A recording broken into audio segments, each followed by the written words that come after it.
கவுண்டமணி கவுண்டரே கிடையாது தெரியுமா? கவுண்டமணியோட மனைவி நடிகையா? பயில்வான் ரங்கநாதன் கவுண்டமணியோட மனைவி குழந்தைகளை யாருமே பார்த்திருக்க முடியாது. மூத்த பொண்ணு சுமித்ராவை பத்தி தெரிஞ்சிருக்கும். அடையாறு புற்றுநோய் மருத்துவமனைக்கு மாசம்தோறும் அங்க இருக்கக்கூடிய நோயாளிகளோட தேவையை பூர்த்தி செஞ்சுட்டு வராங்க. ஆனா ஆரம்ப காலத்துல இருந்தே தன்னோட குடும்பத்தை பத்தின எந்த தகவலையும் போட்டோவையும் கவுண்டமணி வெளியிட்டதே இல்ல. அப்படியே பத்திரிகையாளர்கள் அவங்களோட குடும்பத்தை பத்தி கேட்டாலும், என் குடும்பத்தை பத்தி தெரிஞ்சுக்கிறதுல உனக்கு என்னையா அவ்வளவு ஆர்வம்? கவுண்டமணி அப்படிங்கிறவன் நடிகன், காசு வாங்குறான், நடிக்கிறான், அதனால என்ன பத்தி எழுதுங்க, அது உங்களோட உரிமை, என்னோட குடும்பம் உனக்கு எதுக்கு அப்படின்னு கேட்பாரு. எந்த விழாக்களுக்கு போனாலும் தனியா தான் வந்துட்டு போவாரே தவிர குடும்பத்தை கூட்டிட்டு வர மாட்டாரு. கோயிலுக்கும் போக மாட்டாரு. மனைவியோட வற்புறுத்தலால சில கோயில்களுக்கு மட்டும் போயிருக்காரு.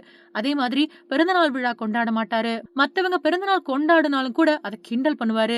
யாரையுமே அவர் இவர் அவங்க இவங்க அப்படின்னு மரியாதையோட சொல்ல மாட்டாரு. எல்லாரையுமே அவன் இவன் அப்படின்னு தான் பேசுவாரு.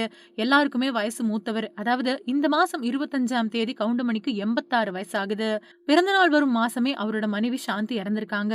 கவுண்டமணியோட மனைவி சாந்தி அந்த காலத்துல நாடகங்கள்ல நடிச்சுக்கிட்டு இருந்தவங்க. சில சினிமாக்கள்ல துணை நடிகையாவும் நடிச்சிருக்கிறதா கேள்விப்பட்டிருக்கேன். 2 பேரும் காதலிச்சுதான் கல்யாணம் பண்ணிக்கிட்டாங்க. குண்டு கருப்பையா உடம்பெல்லாம் பெயிண்ட் அடிச்சுக்கிட்டு நடிச்சதுல 10வது நாளே உடம்புல விஷம் தாக்கி இறந்துட்டாரு. அவரு கவுண்டமணிக்கு சீனியர் அப்படிங்கறதால பல்வேறு தகவல்களை எனக்கு சொல்லுவாரு. ஒரு தடவை கவுண்டமணி பத்தி நான் அவர்கிட்ட கேட்டதுக்கு, அவர் கவுண்டர் அப்படிங்கிறது உனக்கு தெரியுமா? அவர் கவுண்டரே கிடையாது. அந்த கால நாடகங்கள்ல கவுண்டர் கொடுத்து நடிப்பாரு. அதுதான் கவுண்டமணி அப்படின்னு மாறி போச்சு அப்படின்னு விளக்கம் கொடுத்தாரு. இத பாக்யராஜ் சார் கூட பல தடவை சொல்லியிருக்காரு. 16 வயது நிலை படத்துல யார் இந்த கவுண்டமணி அப்படின்னு பல பேர் கவனிச்சாங்க. ஆனா அவன் இவன் அப்படின்னு பாக்யராஜ கவுண்டமணி கூப்பிட்டது யாருக்குமே பிடிக்கல. இத அவர்கிட்டயே சொன்னதால கொஞ்ச காலம் பாக்யராஜோட படங்கள்ல அவரு நடிக்கல. அதே மாதிரி ரஜினியையும் அவன் இவன் அப்படின்னு தான் கவுண்டமணி பேசுவாரு. Director B. வாசு இத பத்தி கேட்டிருக்காரு. வயசுல சின்னவன் தானே அப்படின்னு கவுண்டமணி கேட்பாராம். இதை எதேர்ச்சியா கேட்ட ரஜினியும் கவுண்டமணி பேசுறத பெருசுப்படுத்த வேணாம் அப்படின்னு பி. வாசு கிட்ட சொல்லிட்டாரு. அந்த அளவுக்கு ரஜினிகாந்த் பெருந்தன்மை மிக்கவர். ஆனா கமலஹாசன் அப்படி கிடையாது. அஜித்குமாரும் அப்படி கிடையாது. கவுண்டமணி மனைவி சாந்தி ரொம்பவுமே கடவுள் பக்தி உடையவங்க. 67 வயசு ஆயிடுச்சு. அவங்க வெளியே வந்ததே கிடையாது. அவங்க எப்படி இறந்தாங்க அப்படின்னு நமக்கு தெரியாது. ஒருத்தர் இறந்ததுக்கு பின்னாடி அவங்கள பத்தி பேசுறது நாகரிகம் கிடையாது.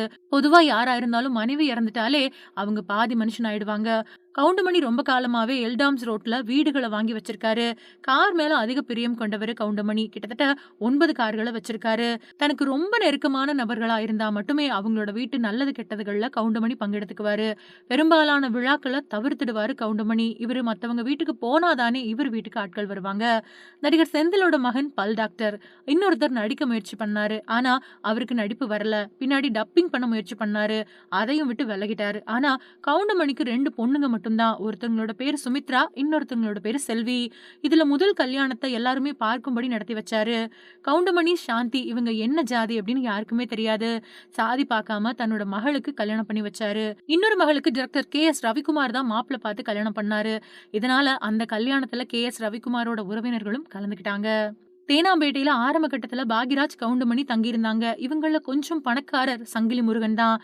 ஊர்ல நாடகங்களை போட்டு அதுல சம்பாதிச்சு அந்த பணத்தை இங்க கொண்டு வருவாரு. இங்க தங்கியிருக்கக்கூடிய பாக்யராஜ் கவுண்டமணிக்கெல்லாம் சாப்பாடு வாங்கி தருவாரு. முருகன் வந்துட்டானா அப்படின்னு தான் கவுண்டமணி கேட்பாரு. சங்கிலி முருகன் அப்படிங்கிற பேரை சொல்ல மாட்டாரு. அதாவது அதுதான் கவுண்டமணியோட கெத்து. ரொம்பவுமே கௌரவமான ஆள், வெள்ளந்தியான மனிதர் அப்படின்னு சொல்லியிருக்காரு பயில்வான் ரங்கநாதன்.